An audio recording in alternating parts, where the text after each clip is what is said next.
Everybody likes a good cheap ticket, right? That's why we'd like to talk to you about Fan Cave Tickets, one of our first ever sponsors that we had on Hockey in the Fort. Fan Cave Tickets deals in all sports for tickets as a ticket broker. You can give them a shout anytime, and they will give you great deals with absolutely no fees on tickets for any game that they cover. Anything from the NHL, AHL, ECHL, and more hockey, as well as baseball, football, NFL included, and college football, everything else. So all you need to do is get on your phones, go to their website at fancavetickets.com, or give them a shout at 800-936-5338 and ask for Nathan Long and tell him that Hockey in the Fort sent you, and he'll be happy to help you with anything you need. And if you're looking for Komets tickets, make sure you call him ahead of time, and he will have several different offers for you for every home game of the season and even some away games. So again, give everybody a shout up there at Fan Cave Tickets, fancavetickets.com, or the number mentioned earlier. Ask for Nathan Long and tell him that Hockey in the Fort sent you. All right, guys, welcome to episode 13 of Hockey in the Fort with our special guest, Brady Shaw, Komets Center. Feel free to ask any kind of questions that you would like to him, and he'll do his best to answer to his best of his ability. Not everything can be shared. Don't want anybody getting in trouble before the season even starts. Right. We'd also like to thank everybody for watching last week with Benny and Legs over at Ruth Wigman's house. It was a really well watched show. It was probably one of our highest viewerships yet. So that was a great show. The other thing we want to talk about is October 12th. Everybody better know that date or you're not a real fan. Opening night, we are doing a huge tailgate party out in the parking lot for these guys. We're going to debut our new Hockey in the Fort beer. Kind of like what our boys in the Spit and Chicklets did with the Pink Whitney right here. You can buy it at local liquor stores now. Delicious, even though I hate vodka. So yeah, we're going to start out about 3:30. We're going to do a show rinkside before that, probably about 2. Then we'll meet everybody out there. Look for the big gold and red trucks. Can't miss us. Captain Fireball will be there. So yeah, make plans October 12th. Even if you're not going to the game, come hang out with us beforehand, and then buy your ticket anyway because you should go to the game. And we're going to try to get somebody to come out and make an appearance, right? Maybe. Yeah, we'll see what we can do. We'll drag Benny out of his office. Many surprises. Oh shit, he's watching. Busy anyways. Yeah, you never know. It's not like he has a game to coach or anything. Nah. So, all right. Again, make sure to ask questions. I know it's Labor Day weekend. The cruise in Auburn's going on, but feel free to ask as you can. So you can see cars any day. Yeah. So, all right, Brady. Crazy Eye says, "Let's go K's." Jesus. Well, we'll get to it. Thanks, Brady, for coming on. We appreciate it, and look forward to the season. So the first thing we always start about, besides the hot ticket on the news and comment land right now, go ahead and tell us where you started at, what brought you all the way up to where you are now. Oh boy. My dad played professionally and then coached, so kind of all over the place growing up, and then settled in high school in St. Louis, and played for the St. Louis AAA Blues there. Then went out to the BCHL for Junior A. Yeah, and started in Penticton. And that was the year that they won like 45 games in a row or something. And I didn't last long there. I lasted like 2 weeks. During the practice, right before before opening night, we had our 8th D man as the extra forward on the 5th line, and then I was alone on the 6th line. Oh wow! Yeah, so the writing was on the wall. So I got released from Penticton. Ended up in Coquitlam, also in the BCHL, traded to Surrey, and then from there committed to the University of Vermont. 4 years at the University of Vermont, which was a great time. I enjoyed it. Playing in Hockey East, you get to play against a lot of great players like Johnny Gaudreau on BC. Jack Eichel was on BU, so that was pretty exciting. And then right out of school, signed in the Avalanche system with San Antonio, and then played that next year with the Colorado Eagles, which I'm sorry about. It might be a touchy. I'm sure you're really, really sorry. Yeah. Should have brought the ring with you. I We'd should have liked to brought see the it. ring. Yeah. Maybe next time. At least you beat Florida. It's okay. Yeah, that was enjoyable. And then Wait a minute. While we're on that, was Florida as shitty as everybody said they were? Well, I mean, did they play as dirty as everybody talked about? Because I talked to some Allen boys, and those guys are dirty. So they said Florida was awful. I mean, I don't think we were saints by any means either. We had a pretty tough team. No. I thought no we brawls at center ice pregame or anything. Yeah, I mean, that's one of the. I mean, that in 50 years, that's probably going to be my favorite hockey story from when I played. Like that was awesome. Like I remember, and I make fun of Jamie Shasma all the time for it. Like he was at center ice and he's just giving the stare down, and everyone's yelling at him like, take it easy, old man, you're gonna have a heart attack. And, so that was pretty crazy. I mean, that was fun. But no, yeah, Florida was just old school hockey. Just did anything to get under your skin, and they had a great team. That was a real tough series. It definitely could have gone either way, just like our series with Fort Wayne. Really, I mean, every single game was. I think Game 7 there, Fort Wayne was up. 3-1. 3-1, yeah. With 5 minutes to go. Yeah. Jesus. Don't remember that or anything. Yeah. So that's like you said, sore subject. Yeah, right. But that was a great experience. Obviously, my first full year pro. No matter what league you're in, it's hard to win a championship. So that's something that I'll always cherish, and I'm looking to add on to it this year. So I feel good at where we're at this point in the summer as far as personnel coming in, and I'm excited to get going here. Awesome. So you already talked about what your favorite hockey story was, apparently. Before I got to that question, I led into that well. I can elaborate on that.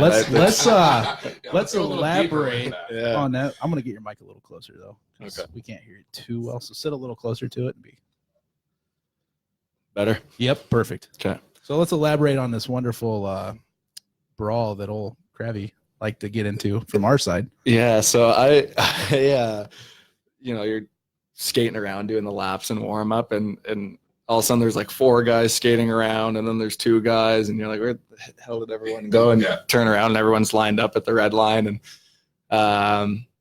I think Bobby Shea he slashed Ryan Olson, and then Ryan Olson skated over and shot a puck at some. I don't know how it really started, but sure enough, everyone's along the red line, and I'm kind of by the penalty box, and that's right where the 2 fights actually happened with Kravchenko and Verpast on Colorado. And so I'm kind of right there leaning against the penalty box, and I knew Anthony Petrozelli from Vermont, so we met up at the red line, and we were like, what the hell's going on here? Like, is this real life? And guys are taking this like full 2-hand swings at each other, and it's like an old like Civil War battle, right? Like everyone's like taking their turn.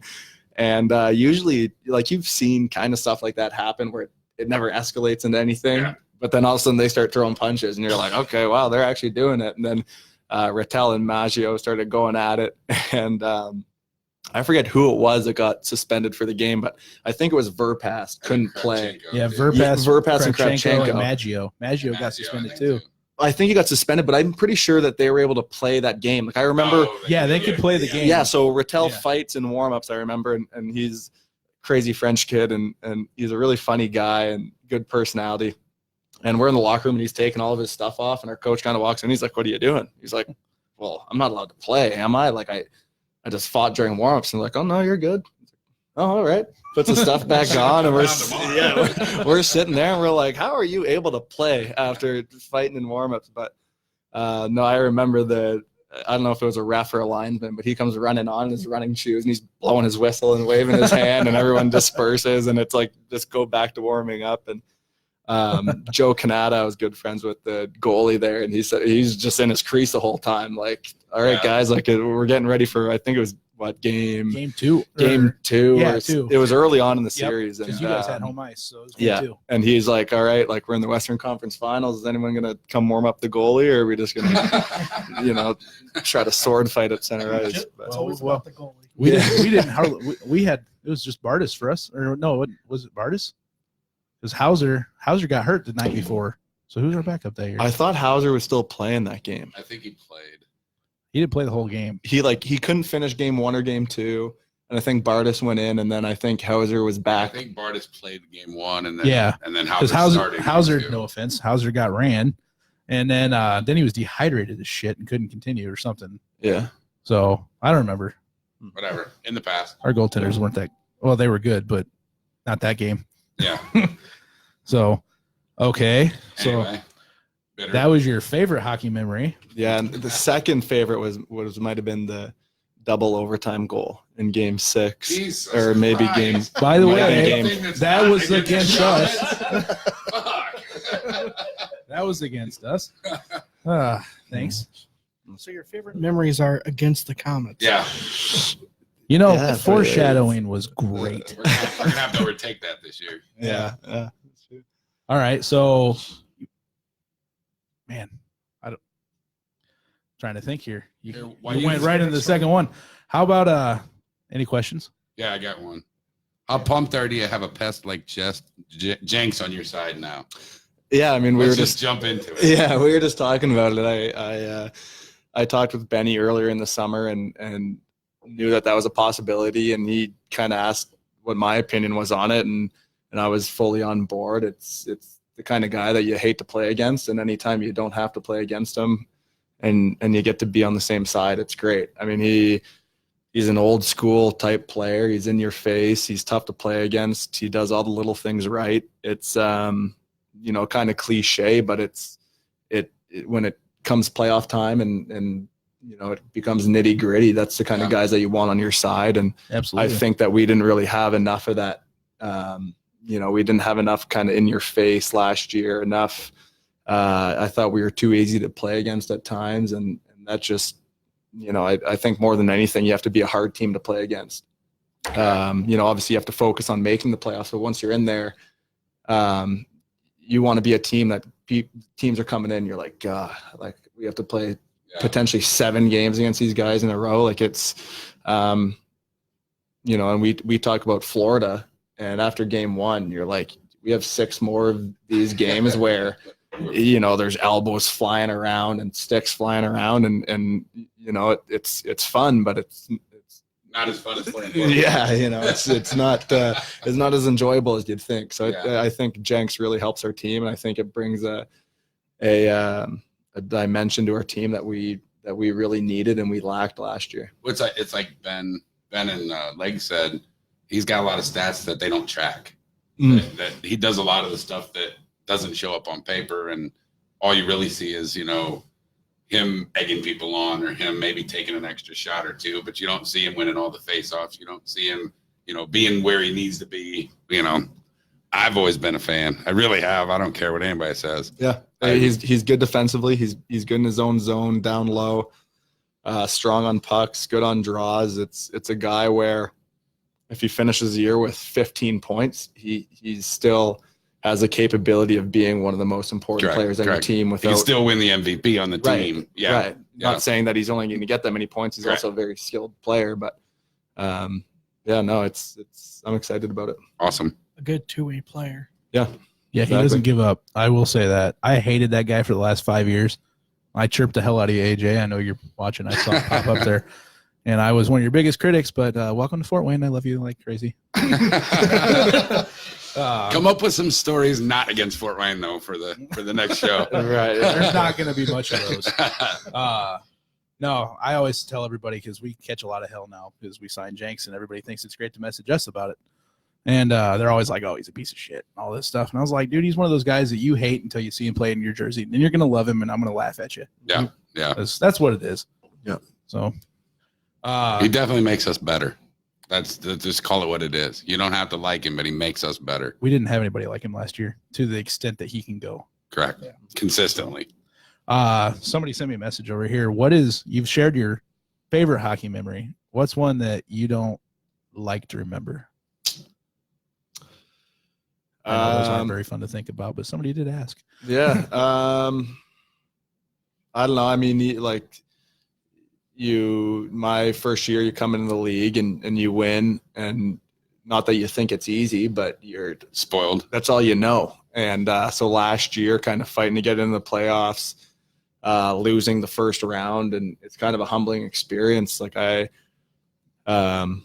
it's like we hadn't played for 3 months, and Toledo's still playing, and other teams. And you're like, yeah, wow. And you get to hear about it. Yeah, that's disappointing for sure. But the shitty thing to me is we had the individual talent. Yeah, I think we did. I really think we had at least to make a couple rounds. Yeah, I think we had the talent to go deep. I don't know if I look back at the team that we had in Colorado, and even Fort Wayne that year, I would say they were deeper. I think we were pretty banged up last year by the end of it. Missing some key pieces, and just kind of the whole year, it kind of seemed like we were fighting to keep our heads above water. Correct. As far you were in the as, playoffs all year. Yeah, and it was never a relaxed attitude in Colorado. Not to keep bringing it up, but you kind of go into every game knowing you're going to win and expecting to win, and here it's like we came in and it's like, okay, which team's going to show up tonight? Correct. Yep. And you'd think it's like, well, you're a player, like you should, have the answer. And you want to be able to pinpoint it on one thing, and there wasn't. And you kind of have all the typical, like, oh, well, the team must not have been close. The team must have hated each other. The team must have, we had some egos, but no one in that room hated another player on the team. Mm-hmm. I think the biggest thing was guys weren't always on board with, when it really came down to it, were guys going to be happy without getting a point in that game? Correct. Even if we won. Correct. I thought there was too many guys on that team that if they had a 2-point night and we lost 5-2, they were going home happy because Correct. They had a multi-point night. Yeah. And that showed too. In the stands, we noticed it. Yeah. And it's you can't win like that. I think in Colorado we had a little bit of that, but we had just so much talent because at the AHL level there was the 2 affiliates. So we were littered with guys that should have been full-time AHLers. Correct. So you can have those egos but you're good enough. You can work around them. Yeah. And we just didn't have that. There's another question. You got it? Well, hold on a minute. Oh. You said full-time AHLers. In my opinion, your goaltender, Kanata, that year had no business in the E. No, he was awesome. Like when he was on, you couldn't beat him. And that's why it's tough with goalies. Like, and it's kind of, you see it a lot with guys my age too, where, if for a quick call up, it's good to kind of have a guy like me up where you can plug and play. But for the most part, they're going to sign a 20 or 21-year-old kid that they want to groom, and that's going to be more of a prospect. And that's, I think, even more so with goalies. So you have a guy like Kanata, and it's like, how is this guy not a full-time AHLer? Yeah. And, instead they have the 20-year-old kid that probably isn't as good at this point. But well, a good thing to look at with that, though, is like goaltenders are deep. I mean, I work with goalies. I played goalie for 24 years. Makes me sound old. You are old. But shut up. The perfect example is Jordan Bennington.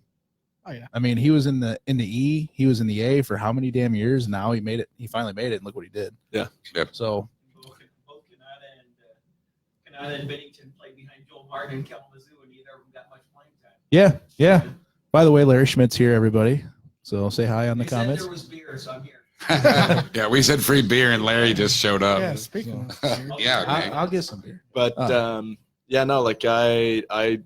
talk about that with goalies all the time, where you can be in the coast and you're 2 injuries away from being an NHL backup. Yeah. Okay. If you're not that deep in the position. So, and then if there's no injuries, then you're stuck in the coast. And it's it is the crazy thing about goalies, where there might only be 6 or 7 in a whole organization.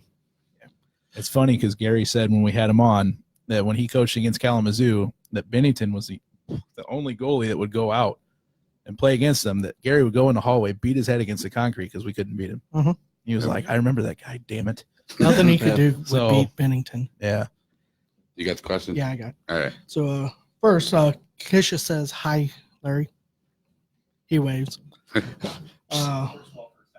ahead and give me one, Nick. So Susan and Bill say, you mentioned that the current roster is going to be tough to play against. What makes you say that specifically, as specific as you can see? A lot of like just good players, tough players to play against, big, physical, mean for the most part. A lot of, talking with Ben, he wanted ex-leaders, a lot of guys that in the juniors and before that, and he had talked about this, who had been leaders in the past, and just being around the game and being around locker rooms enough, it's something that's so overlooked when you're trying to put a team together. I think, having Ben's dad in the position he's in, Bruce can always lend a helping hand. And I think that's probably one of the best tips he probably gave him this year is build a locker room of winners. Yeah. And, I think we're big. I think everybody that we're bringing back has a little bit of snarl. You look at guys that from our team last year that we're bringing back, Sid, Petro, Camras, at least up front, it's guys that you don't like playing against from a game to game, shift to shift basis. And then I think Ben went out and found more guys like that. And so I'm excited about that. I think, it's an easier game to play when the other team's playing timid against you. And Yeah. I think we're going to feel more of that this year playing. I know those are guys that are fun to watch. And Benny was telling us at the party last weekend that he was looking for guys who have been captains, that have been around. And kind of something that my dad's always told me, something to the effect of like, too many Chiefs, not enough Indians. I mean, as a player, is that a possibility, or are all these guys going to be smart enough and have enough experience to realize and to know where their place is? It's hard to say. That's the thing. If it was that easy, every team would do it, right? Like on paper and hypothetically, that's a great plan. Like, hey, we're gonna bring in all the guys that used to wear all C's MVPs and, and right? LC, Yeah, and I think last year, like you said, we had the skill and it just didn't mix, and that's a risk you take. But at the same time, it's like I wore an A for a little bit last year, and we bring in a guy like Jenks. Sid's worn a letter in the past. Other guys that are coming in have worn a letter. So I would wholeheartedly understand if I end up not getting one. It's only my third year in the league. Pretty new to Fort Wayne, so it's one of those things where like you don't get sour about it. Like, oh, I wore a letter and now I'm not. And you have to hope that everyone kind of has that same mentality and same mindset, and it's something that you have enough humility to not try to puff your chest out and have everything go your way in the locker room. And I think Ben does a good job of doing his homework and talking to ex-players and ex-coaches and everything, and finding guys that aren't going to do that, finding guys that aren't going to be an issue in the locker room. Yeah, that's one thing Ben told us from the beginning was he's going after guys who are more centered around the team and Name on the front. the crest on the front, and not the individual stats. And when you get players like that, you would hope that they'd have that kind of mentality. Yeah. I will tell you that judging from our seating area that we had last year, that even though you are new to Fort Wayne, that you're definitely probably a fan favorite. Oh, yeah. Everybody always Oh, talked yeah. about you in the stands, and you were definitely our most requested person to be on. So when you sent me the message, it was awesome. Yeah. I mean, I just, me personally, I absolutely hate to lose. Good. And I think if you get enough guys on your team that do, and it can be anything, like it's not just hockey. Like playing cards or playing a game of pool or anything. Like I absolutely despise it. So you get enough guys like that, and if you lose 2 games in a row and your blood starts to boil, then you're kind of willing to do anything you can to get back on the winning track. So what you're saying is you're the card shark on the bus? I wouldn't say that. No comment. Maybe I'm just losing all the time, and I'm just really upset the whole bus ride. I'm not saying I'm any good at cards. I just said I just hate losing. So, kind of a sore subject, but people are asking another message. What was it like January last year when you guys lost so many games at home in a row? It's tough. It's I know from playing in Fort Wayne when I was with Colorado, it's a tough place to come in and play when the crowd's fired up and they're on the home team side. And there's a couple boo birds coming out after some home games, after some losses, and that's never easy. It's not easy for the fans, it's not easy for the staff, it's not easy for the players, and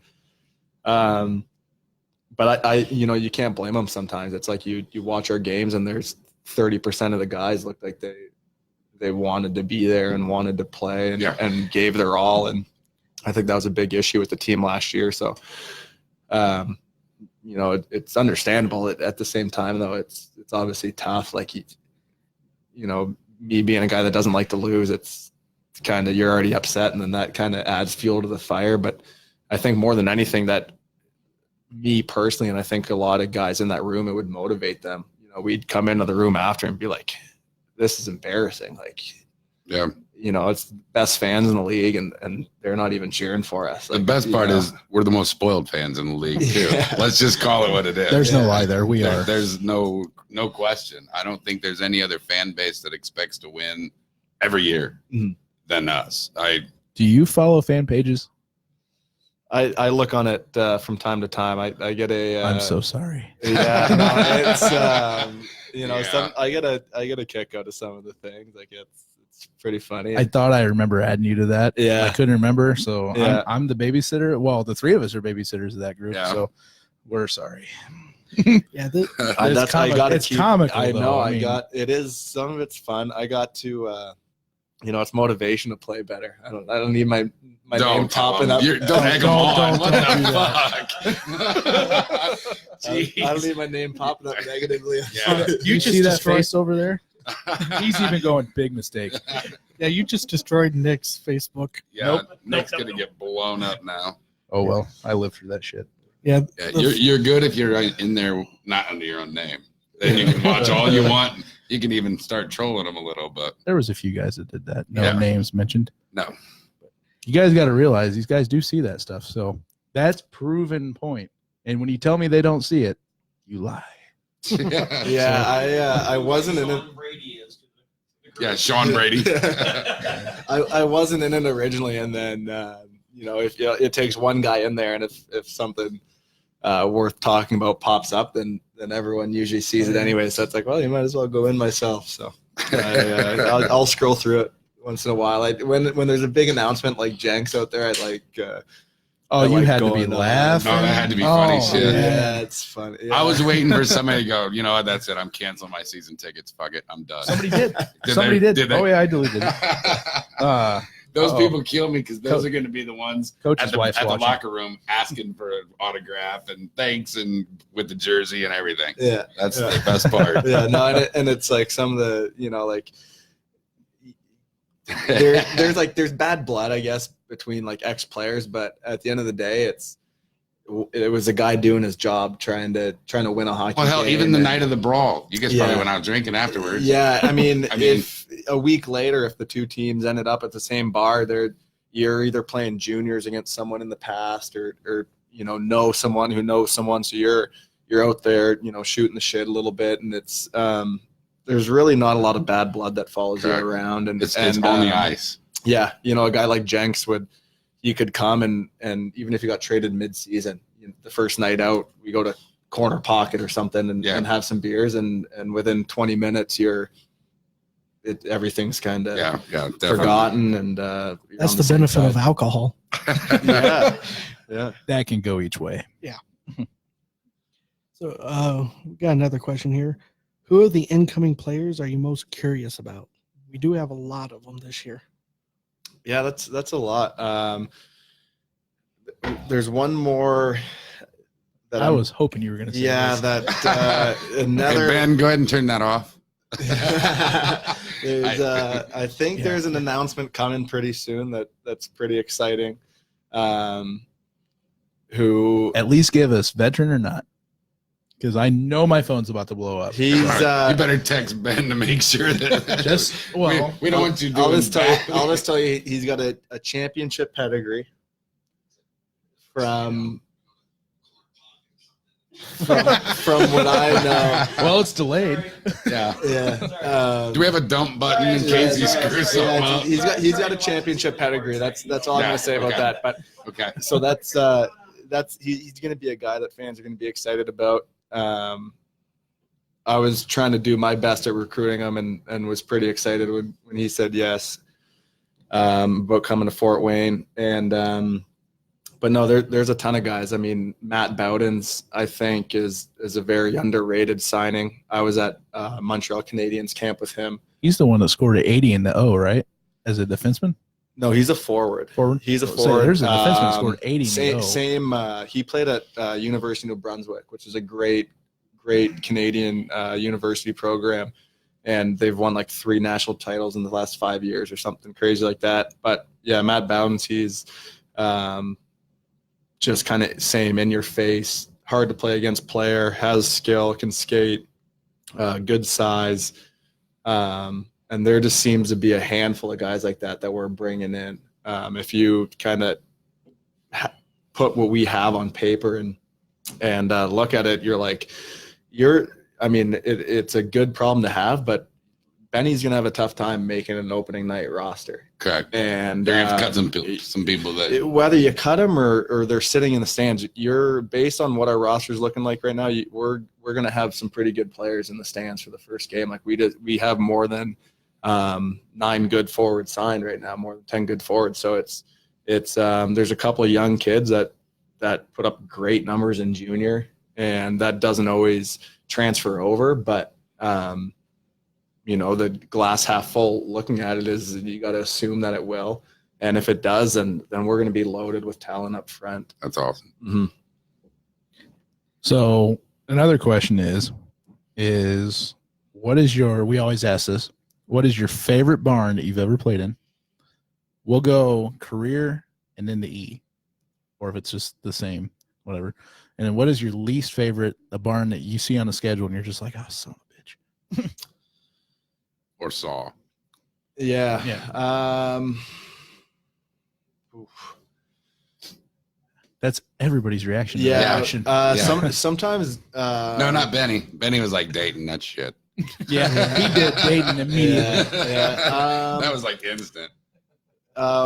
Wheeling sometimes tough. It's a nice. I think they've redone that rink, Yeah, and it's yeah. pretty nice now. It's It's a giant square. yeah. Like I've heard some bad things about it, but it's really not that bad. But it was empty a couple times, and then Sunday games were bad out there. yeah, we were up in Brampton, and Brampton there was like 25 people in the stands, and 24 of them were family and friends of us. So that was kind of a weird game. I mean, we played there Sunday at 2:00, and you're in warm-ups, and there's like the stands are empty, and it's kind of a weird feeling. Like it's you kind of you have to like go back and put some headphones in your ear and try to get yourself pumped up because the ambiance definitely isn't doing it. And then favorite barn ever. I mean, the University of Vermont. I don't know if you've ever seen that place, but Gutterson Fieldhouse on a Saturday night, they sell out every night. Good student section there, and so that was a lot of fun. University of Maine's great. I mean, a lot of good Hockey East college barns with you have the band playing and a lot of them are older too. So you're sitting in the locker room and you can hear the band playing underneath while you're waiting to go out. And so that kind of fires you up. Yeah. And so that was cool. And it's just being in college and playing Friday and Saturday nights. And that was exciting. What's it like playing with some old teammates now? since last year. I know you played with Petey, I guess. Yeah. Petey or Petro? Yeah, Petrozelli, and then Trey Phillips was here for a bit, and then my old roommate Michael Stenerson came in for 2 games or whatever it was. But it's always a heavy fun. rotation. It's it's funny because at school I was never used on the PK or anything, and then here I was PK'd quite a bit, and once you get put on the penalty kill, you start taking pride in it, and it's something that you really focus on and work on. And so Petey was kind of laughing at me and kind of some subtle jabs about how he wasn't used to seeing me like this as far as taking a whole lot of care in the defensive end. But I'd like to think my game has grown a little bit since college, and that's something that I've definitely put a real focus on getting better at. So another message question. You have a book about yourself. Children's series, right? Yeah, children's series. Yeah. So let's elaborate on that. So my mom wrote the Brady books. I was probably 6 or 7. I wouldn't pick up a book growing up. I wasn't a great reader. I'm still not. But she would write. She wrote children's books kind of just as a hobby to try to get me to read something that I'd be interested in. And it started out it was called Brady Gum Face was the first book. And it was about a kid that blew bubbles and the gum kept getting stuck to his face. And throughout the day, dandelions, everything was stuck to his face. And then he, the whatever city championship football game, and he missed the pass and went right through his hands, but then stuck to his face. and they won the game. And so a couple of people read the book and they're like, this is pretty good. You should send it out to some publishers and see if it catches. And it did. And the publisher was like, try to focus on one sport. And it was kind of a no-brainer just with me and my dad and everything to choose hockey. And they've kind of taken off. I think there's 16 or 17 books now. Wow. They're pretty big in Canada. I know a lot of people that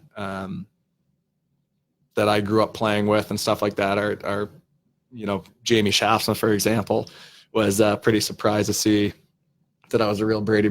He said he had, well, I see his kids. His yeah. kids have those books because Right, Nikki yeah. puts them on the Instagram posts all the time. Yeah. Yeah. So, it's, I was always pretty embarrassed of it growing up when I was young, kids would make fun of me for it and stuff, but I think it's pretty cool now looking back. And hey, it's something to talk about. Yeah. Yeah. Sure. There's a story out there about you. Yep. Oh man, I just lost where I was going with that. Well, here's my every podcast question from now on: Powers or Coney Island, downtown? I haven't tried either. Oh, What? shit. Yeah. What the Gonna hell change. is that We are shit? taking you to dinner Oh sometime. my gosh, are you serious? You never? It's serious, yeah. And Wow. Benny told me last year about it. Actually, he said whenever someone comes to Fort Wayne, he always takes them, and I've never been. Oh my god! And it's crazy too That's because gotta I'm a change. huge hot dog guy. Really? Like I love hot dogs. Oh my Yeah. gosh! Oh, my Coney dog's right here. Screw Coney Yeah. Island, New York. Yeah, that's We own it. crazy. That's nuts. We should have that on. If you We should have a Coney dog and a Power Burger and say, "Here, eat one," I don't want my and apartment to make smell them that bad. and make them choose. I will tell you, if you ever go to Powers, don't wear anything nice Yeah, did you because it's gonna stink. Did for you the watch? next week. Did you watch the show with Ben? Oh, he was telling he was. You got to watch it. He was talking about a tracksuit that he wore to Powers, and he left it in the locker room or in the office, and the next day he had to throw it away and get a new one. And it was yeah. Fantastic burgers? They will hide the cigar smell, really Yeah. well. I do that once in a while. Susan said Coney's are not hot dogs. They're their own. Yeah, whenever Their we own mention breed. that, the comments just go. So, eventually you have to go. There's no doubt about it. Definitely. Maybe not mid-season. I don't know, but That should Screw be it. one. Hey Ben.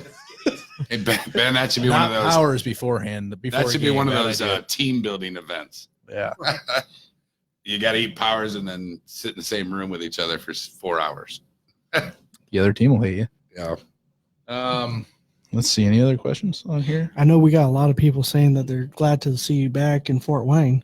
Yeah, I'm excited to be back. I know Benny reached out as soon as he got the job and kind of made it a priority to get me signed, which is obviously humbling, and it's cool to to feel wanted and to want to be brought back. And Fort Wayne's been nothing but great to me, so I was excited to come back and looking forward to this year. Has anybody else been beating down your door before that?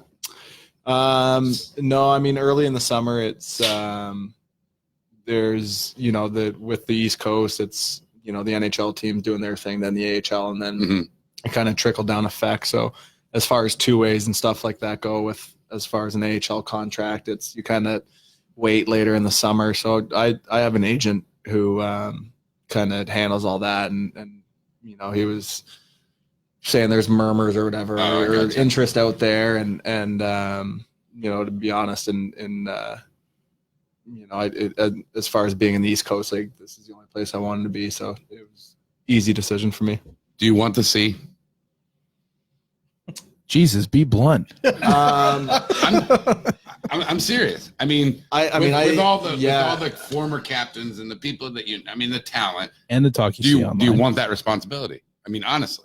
Yeah, I mean, I think I would welcome it with open arms. I think it is a big responsibility, and it's something that isn't taken lightly and shouldn't be taken lightly. And I think I would relish the opportunity, and I think I would do a good job with it.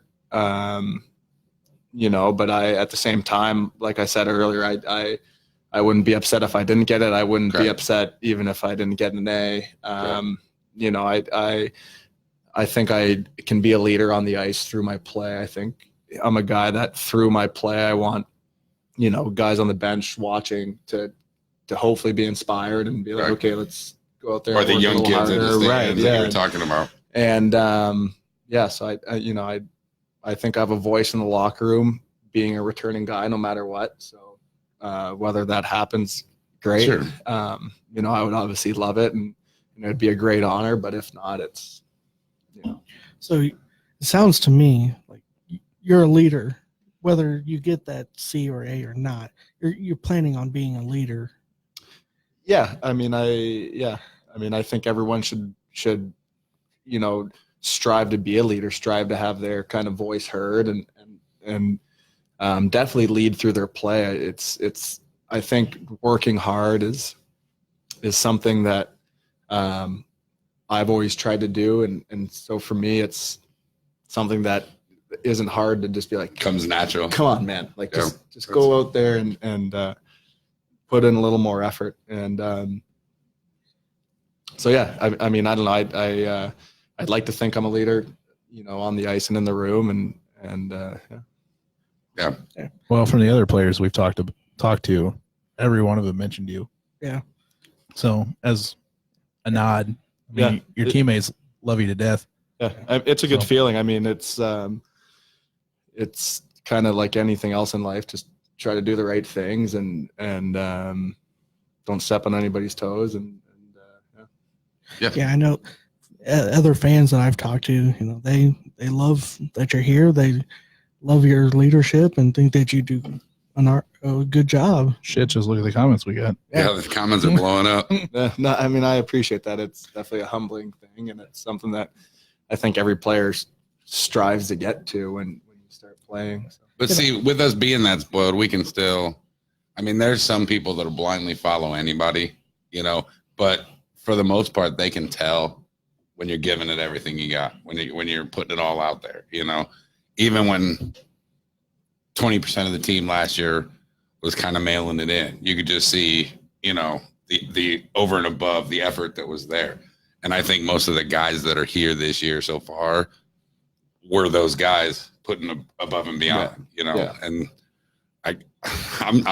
I'm goddamn excited about this season. I really am. I mean, the 2 years ago, the Colorado, the team that beat it, when you guys beat us, I was really excited about that team. Yep. But I'm actually a little more excited about this team. Yep. I really am.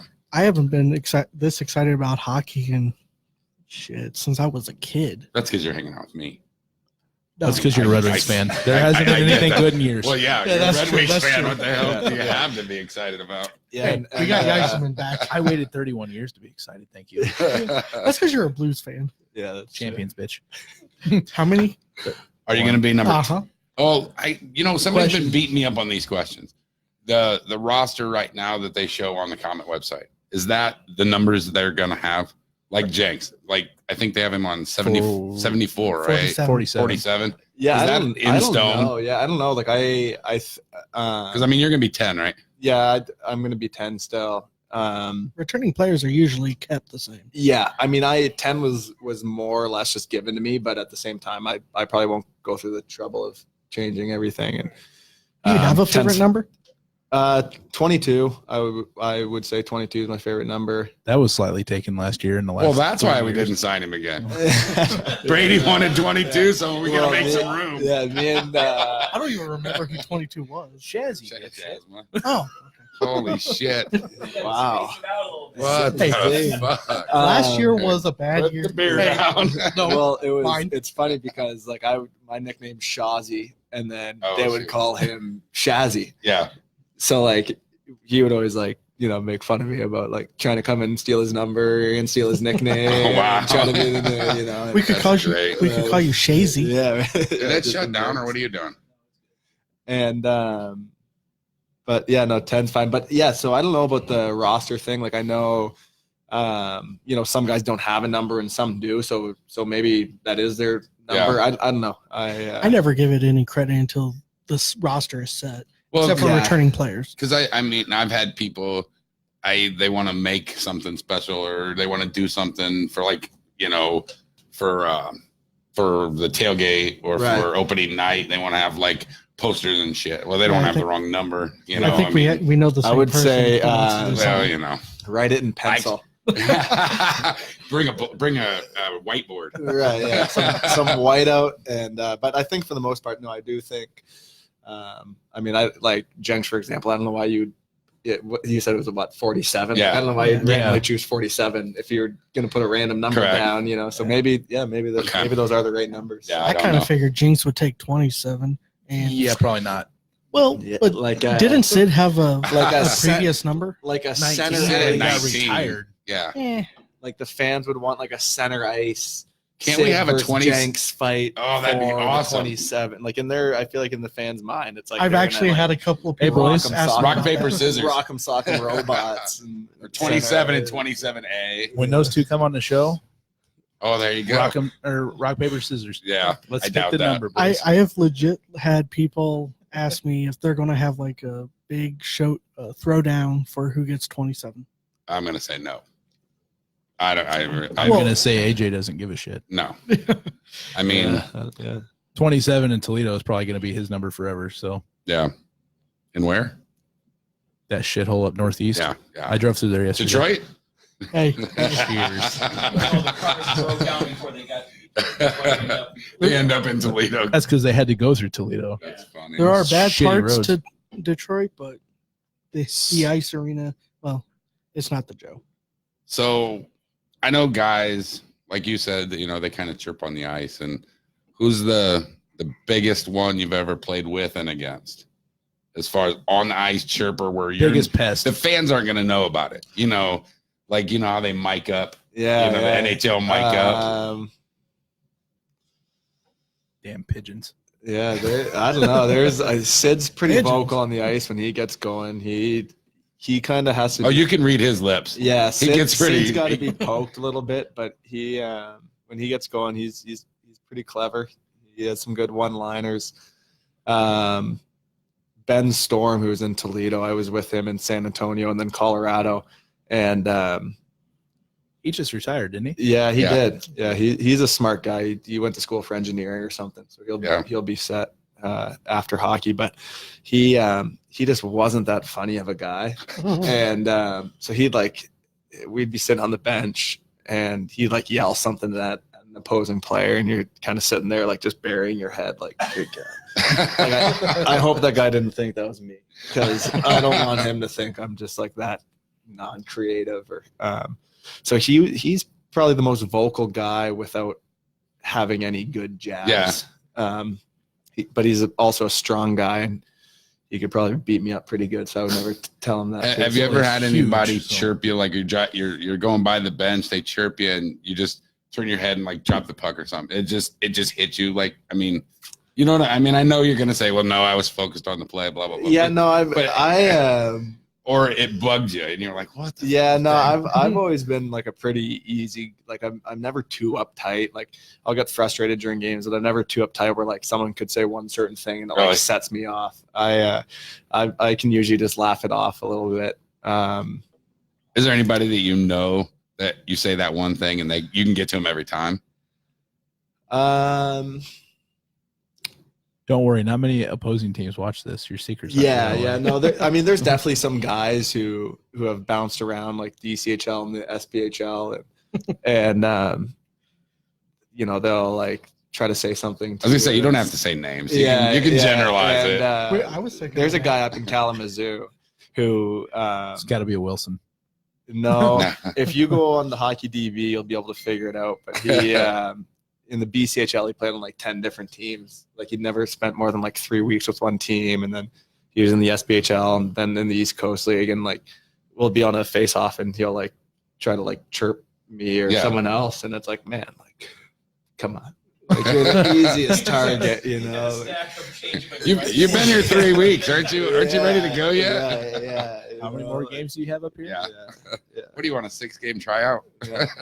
Who's your we always ask this, who's your least favorite player that you've played against in the Coast? That just you can't stand seeing on the roster. It drives you nuts. And then who's your least favorite team? I would say in Florida, like talk about the Everblades and talk about Dirty. Was a guy that used to be in Fort Wayne, I think, that Mitch Hurd. Oh yeah. Oh yeah, Mitchie. And his whole like celebration, just how he's the thing too is like he's a good player. Yeah. He's a really good player. Like another guy that you'd probably want on your team, but like the one game, either game 5 or game 6, he sucker punches a guy on our team. They're up by like 3 or 4. We score like 3 goals on that power play. Game goes into overtime. They ended up winning, and it's just like he's such a good player, and he does stuff. Yeah. That there's a difference between being like a pest and a rat and doing stuff then that hurts your team. Correct. And he would do stuff that hurt his team. Yeah. Like and people talk about Jenks, and it's like, well, like at least from what I can remember, I don't know if it's any different, but he like he's not hurting his team by like taking stupid penalties. Like he wouldn't take dumb penalties. He would just get under people's skins. Yeah. And he's good at it. And well, that's what everybody says. Everybody says Jenks is dirty. He's not dirty. I mean, look at his penalties. He's got 194 penalties. Yeah, he's not dirty. He's physical, and he's a pest. And I'm telling you, I've always loved that type of player. I really have. Well, you get to interview him in like 3 weeks. Great. Yeah, between the E and the A, I calculated like 320 or so. I'm combined. talking to E. Yeah, but he's been a long time. Yeah, but he's in the talking. game. Well, yeah, he did. Career-wise, But- he's combined in 10 years, 320 penalty minutes. That's not a sign of a dirty player. Mm-mm. Wow. Not when we had guys, no offense, legs, I know you're watching, 178 penalty minutes in a season. Yeah. Fletcher, Your legs. assistant coach there. yeah. Yeah, So- I mean, there's guys that you always like have, like when I was in Colorado, like Moore, who was on Toledo this past year. Like he was on Allen, and me and him would always go at it. And then for whatever reason, this year it was like a little more reserved, and we never really did. And then He was pretty chill this year, though. Yeah, Every he time- was. I saw a Yeah, couple he Toledo games seemed, without you guys, and he was chill. yeah, and he same with like the Travis Brown, who ended up in Indy. He was in Wichita the year before, and me and him had some good battles. And then even last year, it's never really. Speaking of Indy, they're going to put together a pretty good team, it looks like. Yeah, I don't know if you've been following their signings, but they have some good signings. Indy might actually be worth a shit once. Yeah. So, Doubt it. It's still Indy. I doubt it. we give them hell all the time. So Yeah, I mean, Did you see Gretzky's numbers when he played in Indy? He sucked in Indy.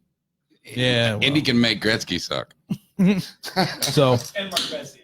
Yeah, And they got- true, Mark Messier, yeah, And isn't that where Misco is? not yet. Yeah, he signed. No, he signed. Yeah, he signed. That was a fake today. Shh. I didn't see it today. I saw it the other day. You're an idiot. It's fake. Misko's not back. Don't. It's fake. Um, I got so here's one You question probably too. followed Haji to Germany. They're good buddies, aren't they? When they're not punching each other in the head. God, that was all right. So We were what'd sitting you right think of there that? We watching were there- Misko me come and off him the were there ice. that night, and I remember Misko's head leaking like crazy. I looked and I was like, "Was that Haji?" Yeah. What the hell did you say? Yeah, Like, that guy Haji's a bit never of, does that. Yeah, Haji. I mean, there's. Do you know what he said? I don't know what he said. No, and but it's just like you got to be ready for, like, if you're going to be a guy that's running your mouth all game. Correct. Well, yeah, you got to be on alert. Yeah, like You have to Haji be. gets a penalty, and I think he ends up breaking his hand. So he probably, Yep. Yeah, That was the night he the- broke his hand. Yeah. That was the start of the And- downfall of Haji. and so it ended up hurting him a little bit more. But if you're going to run your mouth a lot, and especially get into some personal, I don't know if he did get into any personal details, but I would assume so with how Haji reacted. And so if you're going to dig deep like that, you got to be ready to That was just a get hit in the crazy face. game because that was the night that they tried to break the penalty box glass down behind him, and Cody yeah. was giving him the number one after a game, and Yeah. that was Cody like kicked the guy's helmet or something. yeah. Yeah. I got a played. penalty for that. I was like, are you I played. stupid penalties? I played Stupid. defense for 2 shifts that game Yeah. because we had Yeah. so many. We had so many defensemen in the penalty box. That was a nuts game. That was probably the nastiest indie game of the year last year. So you finished. Well, maybe the last one too, when Rupert ran Flanagan from behind. Oh, fuck that guy. I was so pissed at that game. I was ready to fight somebody in that game, and I didn't even know I Flanagan. mean, that's tough. Like it's. he got like, suspended like hell though. Yeah, and like you clinch a playoff spot, and it's one of those games where it's a week or whatever before playoffs, and you don't even want to go on the ice just in case something or someone does something stupid, and you hope that everyone kind of keeps their heads, and then That was first shift, wasn't it? Of overtime? I mean within 7 seconds, and you're like, come on. And I mean, I remember I'm standing next to their goalie the next shift. What's his name? Tompkins, maybe. Nah, Tompkins was up. I think. I don't remember. I think it They was went- Tompkins. it was And I'm sitting Tompkins. beside him and talking, and he had made like 8 or good saves on me or whatever. So we were kind of chuckling about that too. And then I'm just like God, like it's just so stupid. Like, I hate seeing that. Like there's just zero need for that in the game. Like if Flanagan's bent over anymore, it's a broken neck, right? Like you're taking a guy out on a stretcher, and it's like you're really going to be that upset about whatever that you're going to go and ruin a guy's career. So I don't know. I absolutely hate seeing stuff like that. Yeah. I mean, there's a difference between playing hard and dirty, like you said. That's the epitome of dirty. Yeah. I don't know. I was at that game, and you could see he lined that up from the blue line. He knew he was coming in what the he blue was line. doing for 10 seconds. Like Was that Matt or was that which Rupert brother was that? I don't know. Because one of them's already signed, the other one's not. Who gives a shit? Aren't they Fucking both of overseas? them. No, I thought they were. That's when they started last year. they started, yeah. Oh, okay. But I know, didn't he get a 20 game for that? Hell if I know. Something, yeah. I don't know. I don't follow should've- Indy. yeah. Dipshit. I've had a little bit. I was a little shitty about that penalty Yeah. or that hit. I mean, the fact that Flanagan he hurt his shoulder pretty bad, and Flange was it. I think he was. I don't think a lot of people realize how good he was for us. Like good puck moving D man that can skate. Yeah. He was fantastic. Like a guy like that's rare. Like that good of a skater, that good of a first pass. He could think the game. He was good defensively. And super young too. I mean, Yeah, he was kind of fresh out of college there too, and but yeah, so losing him for those first couple games and then not having him 100%, especially with Binkley out for playoffs, I think that really hurt us. I think that if you have Binkley and a healthy Flanagan, I think that first series is a lot different last year. Definitely. So, what was the mood in the locker room after that? Like when Binks went out and everybody kind of knew what was up. I mean, did it really get everybody down, or was everybody just like, okay, let's move on? Well, it gets you down. I mean, yeah. Yeah, like it's Besides like, being a buddy, it's like, okay, well, who, and not even just like, obviously it sucks from a teammate standpoint, but it's like this guy, runs our power play, good defensively, good locker room guy. It's a guy that every team would Wants want to and have needs. a guy like that. Yeah. Yeah. So it's a big missing piece, and it's something that doesn't get filled easily. So So the next question would be, since we were talking about it earlier, what's it like having your dad coaching you in and all that other stuff? I mean, does that affect you at all, or is it pretty cool? You get to go up and see him and all that? It's cool. It's great with him in Columbus now because it's 2.5 hours Close to away. home. So yeah, if we have a off Saturday or something, I'm able to rip up there real quick and see them. It's cool. He's a great kind of soundboard that I can bounce ideas off of and just vent if I need to. And I love my mom to death, but I think it's crazy that she's probably watched 1,000 hockey games, and I swear she doesn't know much. And so, like I said, I love her to death, but it's it's a great tool to have my dad there who knows exactly what I'm talking about. He's been through the exact same thing. He's been through call-ups. He's been sent down. He's been traded. He's had bad games. He's had good games. He's had bad years. He's had good years. So it's a great resource to have. And it's something that really understands. He understands everything that I'm going through for the most part. So it's very relatable. And then it's also cool. Just growing up, I was, every weekend I'd be at the rink skating, and the names of guys that I was just hanging around the locker room with when he was there coaching is insane. Like, coach New York Islanders, coach Tampa Bay, Vinny Lecavalier's rookie year. So you're in the locker room with him, Marty St. Louis, That's awesome. Just tons of Hall of Famers that you're just kind of shooting the shit with. Can you tell in the locker room that they're that much better than everyone else? Well, it's kind of funny now, in St. Louis, when I was in high school there, and then even out of high school, it's funny because I became you're friends with a lot of guys that are on the team because they're the same age as you, and you're going out with them and stuff, and it's these are just normal guys. You forget about that when you're watching them on TV or whatever, and they leave the rink and they're making the same dumb jokes and same dumb mistakes, and people put them on such a pedestal, and it's if you just hung out with them for half an hour, you'd realize it was same guy as your neighbor or something, like I was hanging out with you, right? Good comparison, right? Yeah, it's like your funny neighbor down the street who also happens to make $7 million because he's exceptionally good at a sport. So, with your dad being who he is and what he does, do you contribute a lot of some of your success to what he has been able to teach you with his experience? Yeah, I think so. I would consider myself kind of a late bloomer. My first year of playing AAA hockey was my post grad of high school. So I always played in St. Louis, it's called double A. So it's one game and one practice a week. Did that all through high school. I was at a late growth spurt, after grade 11.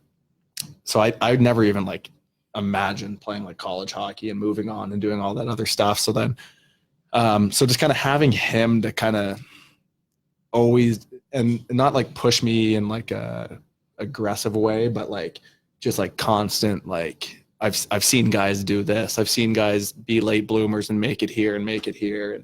And so it constantly just kind of inspired me and pushed me to get better, and just kind of finding a way to keep moving up, playing juniors. And then I was okay, I won't be able to play juniors. Well, then, you have a great year in juniors, and it's well, I'll never get a scholarship. And then sure enough, schools start calling, and kind of having him and being able to talk to him through that whole journey was cool.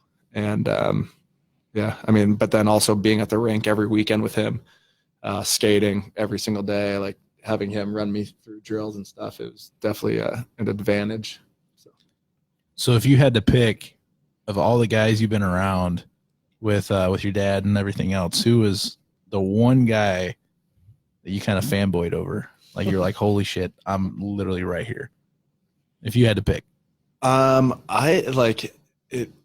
don't want to sound like I'm too cool for fame or whatever, but I never, it's more if I met someone that played a different sport, I'd be more in awe. Like I remember my dad was playing for the Detroit Vipers, and like Grant Hill was like, we like were talking to Grant Hill for a while. And like, I don't know if it was because he was like just so much bigger or what. And like, but just the different sports, I always thought I was like, thought it was like way cooler than like an NHLer. Cause like I was just so used to seeing them and being around them. I would say the one guy who, and it's hilarious because he's friends with my mom on Facebook. And when my mom posted that I was coming to Fort Wayne, is Kevin Weeks. Oh yeah. Yep. And Kevin Weeks was with the Vipers when my dad was there, and just like the best guy. And like he's the best guy. Like would come over for like Christmas dinner, Thanksgiving dinner, just like random weekends, and he'd spend like 3 hours in the basement playing mini sticks with me, buying me like birthday gifts and Christmas gifts, just out of like the goodness of his heart. He's just an unreal guy, and even like to this day, he'll like message me on Twitter and just kind of check in and be like, "How you doing?" Like, saw this happen, great job type thing. So that's a really cool experience for me. You should give us a shout to him. I would.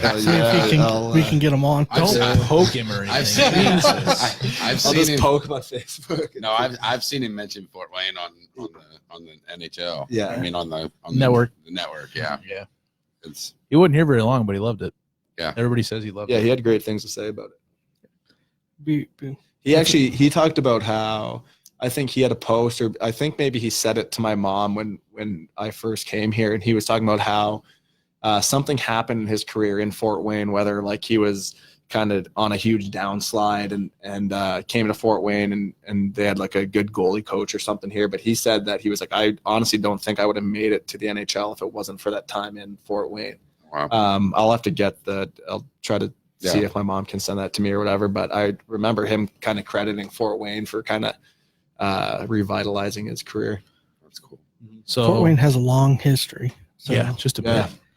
So I guess there's not a whole lot of other questions coming in, but one last question from us for sure.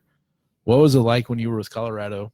You're in the off season, you found out you're going to come to Fort Wayne. What was your thought process after you just literally knocked us out of the playoffs there? Well, I had the stop in Orlando and then came to Fort Wayne. So, so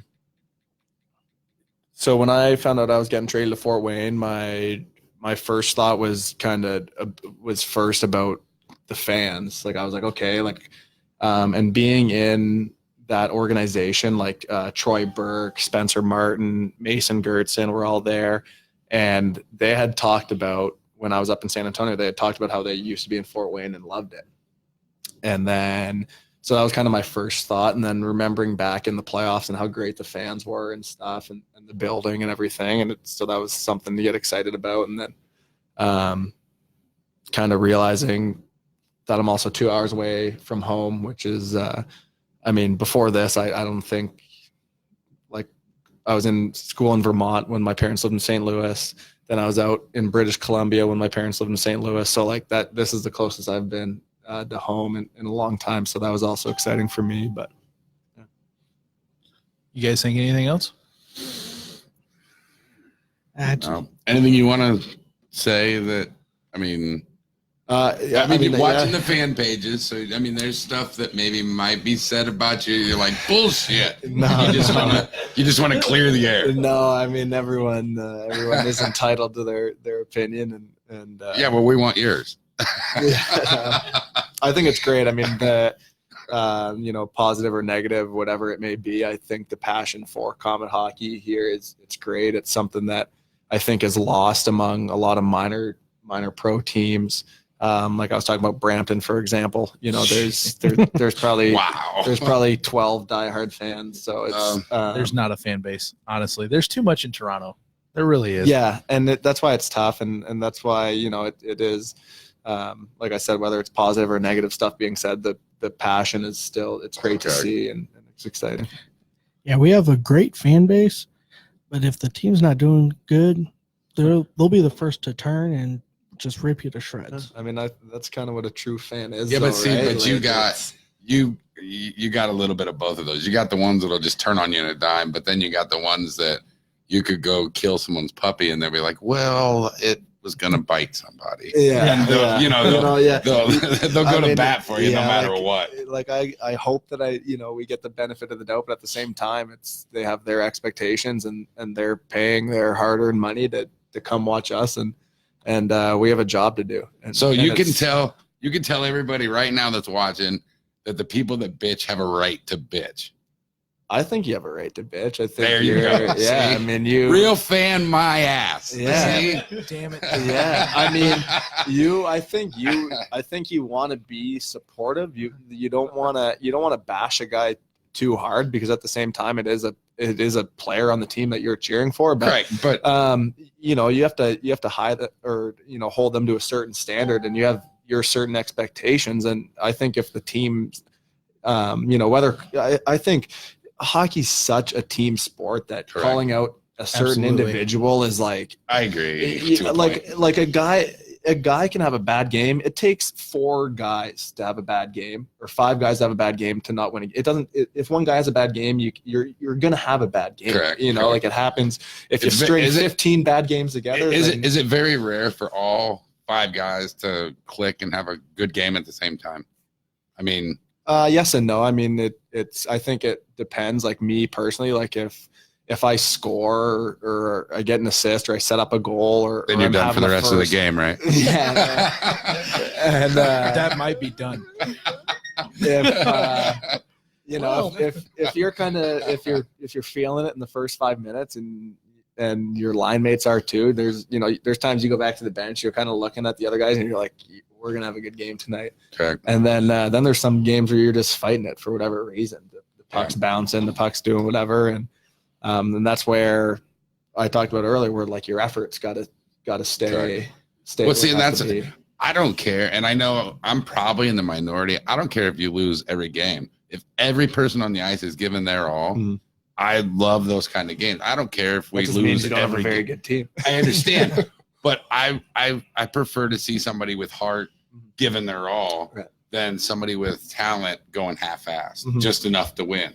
Well, just enough to win, and then the other team steps it up, and we lose by 1 goal. Yeah. You know what I mean? Yeah. We're winning by 1 going into Shit the happens. third, and we blow it. We give up 3 goals in 5 minutes in the finals. Yeah. No, You know, I mean- but I think, I mean, I think you can be critical. Like I said, you're a fan of the team. You have your certain expectations, and when Correct. those aren't being met, like find me a fan base anywhere that's Correct. going to be happy with losing.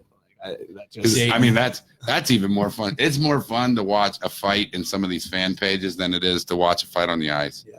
I mean, and here's my thing. Like Right. I've also seen the kind of fans where it's like you're going through a tough stretch and then you win one, and it's like the sarcastic comment about winning the game, and it's like, come on, man, Yeah, what can we do? we lost 3 in a row, but we also just won 13 in the last 20. Like that's a pretty good stretch. Sure. If there's constant negativity, then I would say, yeah, that's not a true fan. When Correct. things are going bad and you have something to be critical of, go ahead and be critical. because I mean, the way I always feel is if somebody is taking their time to go to a fan page, and whether they're bitching or they're praising or whatever, to me, I mean, their passion's there. Yeah. It may be directed wrong. It may be that they're trying to troll people. They may be trying to just fuck with everybody. Yeah. Not that I do that, but Yeah. I just, it just kind of pisses me off sometimes when somebody tells me how I have to be a fan. You know what I mean? I pay my money just like everyone else. I mean, I don't know. I'd like last year, like if Zach Fucali lets in a bad goal, like Oh, it went nuts. It went nuts. bitch Oh, up, yeah. though. Like that's Yeah. his job. Like we're getting paid to do this. Correct. Like Correct. this isn't like some volunteer thing where it's like, hey guys, I'm doing this for you. Like I'm playing hockey for you. And like, yes, like you want to win games for the fans. Like I said, they're paying their money. Like a lot of I don't know if fans get that. Like when we're in a slump, like we feel just as bad in Correct. the room. Correct. Like almost every single time we're like, before it even comes out, like, damn, we sucked that night, or whatever. It's always like there's 7,000 people that just spent money Correct. for us to shit the bed. Like that's usually the first thing that gets brought up. So it's like, the fans, you can be passionate and you can be negative sometimes if you have a reason to be negative. But we're spoiled too. I Yeah. mean, if we don't win the championship, it was a shitty season. Mhm. I mean, that's just the way. I mean, that's the mentality here. That's Fort Wayne. It really At least is. we're not Toledo. What's that? At least we're not Toledo. Well, yeah, at least we're not Toledo. 26 years. What are you saying? We have cups recently over somebody else? We You have want to cups. say that louder? Oh, yeah, 26 years for Toledo. So for Yeah. the social media guy at Toledo, yep. Because I know you're watching. I saw your damn name pop up. All I gotta say is that going back and forth with Fort Wayne and Toledo on Twitter, that's pretty funny. Oh yeah, well, Teston's doing pretty Oh, well there. Isn't he? Teston's doing great. Have you been watching that? The best part is they trade a Toledo guy. and in the comments, Twitter. I saw That- the that's Jenks hilarious. one. They trade a guy away, and he's gone. and they talk shit. And well, all they can do is bring him up. What about all the guys you sign? You know, if I was a guy that signed in Toledo and I was going to be the stud in Toledo, I'd be like, why are you still talking about this guy? Why are you selling tickets for this guy? Because his You know. his number will be in the rafters there. That's all it Well, is. If Okay, Jinx well, was- there's a time and a place for that. You know, Yeah. if I sign with you, that guy is gone. I mean, I understand the sell tickets, blah, blah, blah, blah, blah. I understand. But So every freaking post for the last 3 days has been Jenks, Jenks, Jenks, Jenks, Jenks. well, if Toledo has such a hard on for Jinx, then why didn't they re-sign him? I don't know. Yeah. So are you looking forward to the first Toledo game? Yeah. I am. I really am. I mean, I'm going to change the that's the crazy thing is they don't have to market the Fort Wayne Toledo games. Those games sell out anytime. You know, I mean, you can't walk up to the window and buy a Toledo in Toledo. in Toledo, a Toledo Fort Wayne game. Why are they wasting their time trying to market that? I mean, Yeah, they're doing. that sells anyway. Lost a lot of people from Fort Wayne that went over that got mistreated in Toledo, so they don't want to go back to Toledo. Well, yeah, Yeah, if but you that wear goes back 40 years. They're not. Yeah, but it's gotten pretty bad over the last. Yeah, but I remember the sports arena. I remember the old sports arena when chairs would throw on the ice and all that. Like it Well, was stupid. even I think recent- we got another idea for a show with just us three here. Goodness. Bobby Knight. I've been to, you know, me being the prick I am, I have never had a problem in an away game. Never. Nope. One time in Cincinnati, I almost beat the shit out of a Komets fan because he was being a prick. we but that's had it. that experience in Kalamazoo. I almost But that got was one it. with a Comets fan in Kalamazoo last year. That 'cause he was the being only- a jackass. And I've been traveling. I've been to Indy. I've been to Wheeling. I've been to Toledo. I've been to, you know, and the only place I've ever had an issue was with a Comet fan in Cincinnati. You know, So here's a question: when you go to Kalamazoo, oh, is it kind of geez. nice to look up in the small little bitty stands there and see all the Comet jerseys? Yeah, it's cool. Yeah, it's a home game. Yeah, Those are yeah, extra home games. Yeah, it is. It's You could have walked in front of it. It's all right. It's you know, it's cool. It's like even in Toledo, for example, like there's when you're winning and the only people you hear are the Komets fans. Yeah. It's cool. It's a cool feeling. It's We travel same well. in Kalamazoo. Yeah, we show. You'll I you'll see the love three of Toledo. us. I really do. I love the atmosphere there. Mhm. I mean, the smaller bar and It's louder than shit. They play the same stuff over and And over. we- Larry will It's tell a you. great size range. we've lost a lot of it since they expanded the college. Oh, you know, yeah, back when definitely. before the Coliseum, they lifted it up. Yeah. We were 10 times louder than that. I mean, Yeah. it was Oh, yeah. it was the jungle. it was- That's it was where a it lot came better. from. If you didn't know that, Yeah. The jungle isn't the jungle since they had the roof raising. when we still sat on wood seats in Correct. 2002. And not even then. But You the gotta- acoustic- the you have to have a acoustics good. is- You have to have a good home record too. Which well, we normally do. we normally do. I mean, But- honestly, I So mean, did last year, too. huh? We had a winning record, you know. Yeah, we had a winning record last year. A winning record doesn't So- mean it's a good Yeah. record. Yeah, I think. Yeah. Yeah, I mean, I think when you have that many fans and like that good of a rink and have the highest attendance, like that, Yeah. that should be a huge advantage. Like you should have a 750 win percentage at home. Correct. Like it should be Oh, yeah. somewhere where like people are like, holy shit, we have to go to Fort Wayne again. Well, you might get that this year from the looks of it. I hope From the so. way You haven't this- I'm got. You telling you. haven't honestly, man. You haven't got to experience No. the way it can be. Yeah. I guess when you were in Colorado, it was loud. Yeah, it was got cool. pretty Yeah. nasty. Well, at that Colorado time. sells out every game, Yeah, don't they? Colorado's the same. It's like same kind of Like rink as Toledo. Toledo. Yeah. Same Yeah. size. But same- you haven't been on the home side Right, of a yeah. Fort Wayne game. I had jungle- there was some people hanging over the bench in Fort Wayne saying some mean things to our Some bench. mean things. Yeah, that was an experience. That was What's the fun. best fan chirp you've ever? I mean, I know most of the time you can't even hear them, Good call. but I mean, like in the box, somebody gets him the glass. I mean, So, Not including Indy. and then Yeah, the no, best so- the best to you, and then the best to maybe a teammate. yeah, If you say Like the guy comes back to the So bench. disappointed. The guy comes back to the bench. He goes, "Man, that fucking asshole over there." By the well, last year we were playing Jacksonville, and these like groups of people were just like giving it to me, and then we were winning big, I think, in the game. So I was on the bench, and they were still like pointing at me, yelling stuff, and I tried to like mouth things back to them. And then after the game, I get on my Twitter, and they had like put up a Photoshop picture of like me in like a figure skating outfit because they said I was like diving all over the ice and stuff. And so that was a fun exchange. I think my favorite one was my first college game. We were in North Dakota, and the people there like do their research.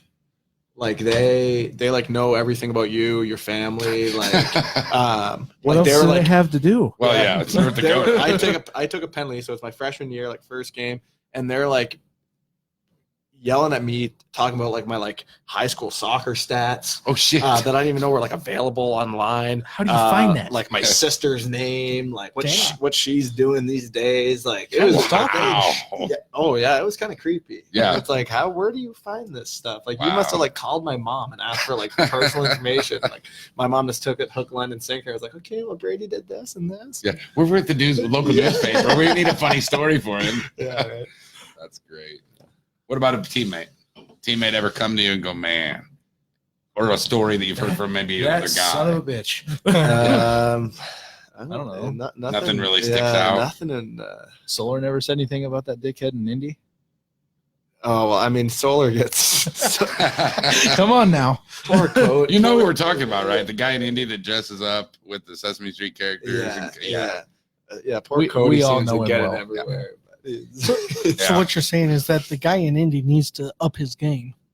Yeah, the guy in Indy is he's like more hype, like more. I was gonna say, you can give it to him. It is. We're good- friends with him. I mean, we really are. You hear I that, mean- Corey? Up your damn game or get the hell out of it. I mean, like, Corey, I like I said, I see the fan page. You know. Yeah. Oh yeah. Oh, so you know who he is, yeah. That's great. Remember, he gave up his season tickets though, so he may not be sitting there anymore. Really? Yeah. That's So gonna is be that a awesome. true fan then? Well, there were issues. Yeah. No. Yeah. Well, Nope. Fuck it. I'll say no. I don't And- care. Yeah, I don't give a shit. It's Indy. It's Indy. I don't follow We Indy. rag on Indy all the time, more than Toledo, just because we know it pisses them off like crazy. But So- it is a Oh, fun bar to shit, go my to. wife's watching. I'm supposed to be at the campground. So It's we probably- need to end this anytime. Yeah. Anyways, we will because we're running Brady, out of shit like, to talk dude, about. I committed to like 45 minutes. What the fuck So- are we doing? We're having a good time. Yeah, I know. Any last words? Yeah. Yep. Anything else? Anything you- else? Not just if I was a fan, I'd definitely be excited about what's to come this year. I know me personally, I'm very excited. I can't wait to get going. I think we're gonna have a great team. Really excited to see what the new coaching staff is gonna do. I think it'll be a really good, just a good positive environment all the way through. And thanks to you guys for having me on, and it was fun, and I'd be willing to do it again for sure. Yeah. Awesome. And, Definitely. thanks for the support, really. Yeah. Yeah. You know, I it's know- awesome, and I know the guys in the locker room feel it. And even when the boo birds come out, it's still nice to know that there's enough people that care in this city. Correct. I know the comments here, nothing but we're glad to have you back and looking forward to you. And we've had a ton of viewers from Oh, most of man. it. Yeah. so It's it's Well, going to that's be an because we got exciting a season. 9-hour fucking podcast here. right. So They've had a Saturday 6-hour morning. window. to You log sit in there and long watch, enough, yeah. we're not going anywhere till we get to 400 views. Damn it. all right, guys. So don't forget It's like a telethon. October 12th, opening night. We're having a big tailgate party. There's an event on our Facebook page. Take a peek at it. Bring some food. Bring some beer. We are debuting the Hockey into Fort beer, the official one. And Fireball. Research this evening for that beer, by the way. Yep. And don't forget to go to local liquor stores. We don't know these guys very well, but Spick and Jesus. Bacon. Spitting chicklets. I That's sweet. swear I didn't mean to do that. Spitting It's chicklets. the alcohol. Go get their, yeah, it is. I've been around beer all day. Yeah. Go get their new vodka, Pink Whitney. It's delicious. Yeah, it's very good. So yeah. And then we got two more coming up right now. Yeah, our next episode, scheduled. September 8th, place to be determined with Blake Sebring. That's my birthday. And then September 20th with Sean Sidlowski and everyone's new favorite, AJ Jinks, together. And It's gonna be then a great show. after Great that, show. we're going to If take the Toledo Twitter guy wants to come on that night, come on over. Oh, hell with that. So Come on over. After that, we're going to take a little bit of a break. We will also be reviewing the Spaceman opening game September 14th. We're traveling to Dyer for those guys. So, but after that, after the 20th, we'll be taking a little bit of a break until opening night. So we hope to see everybody there. And everybody, thank Brady for coming on in the comments. And we'll see you later. All right. Hit another ad there, why don't you? Have you ever had one of those days while you're at work and decide that you just need a night out? Well, we have a suggestion for you from two of our sponsors, Deadeye Dick's Axe Throwing Arena and Fort Wayne Chamber Escape Rooms. They are two of the original sponsors for Hockey in the Fort, and we highly recommend that you check out both of them at any time. Deadeye Dick's is a great location to go out with the boys and have a good time. They have multiple axe throwing lanes where you can go out, enjoy a few beverages, and chalk up the competition while throwing axes with your friends. And believe us, we've learned it is not as easy as you think it would be. Jennifer over at Deadeye Dick's will be happy to set you up anytime. Just let her know that Hockey in the Fort sent you there. And go enjoy your time with the guys, spouses, family members, anything else you can think of. Also, head over to St. Joe Center Road and St. Joe Road by the old Pierre's. And you have Fort Wayne Chamber Escape Rooms right next door to Corner Pocket. If you're looking for a fun night out with the spouse, girlfriend, fiance, or even with the guys as a bachelor party that'll test your mind, they have multiple rooms with scenarios in there that you can go and try to get out of, and they are a lot of fun. We've done every room that they've come out with so far, and we've had so much fun doing it that we're looking forward to more and more all the time. Again, that's Fort Wayne Chamber Escape Rooms. You can find them on Facebook and Instagram and Deadeye Dick's as well. Their phone numbers and websites will be listed on the Facebook pages. And give them both a shout.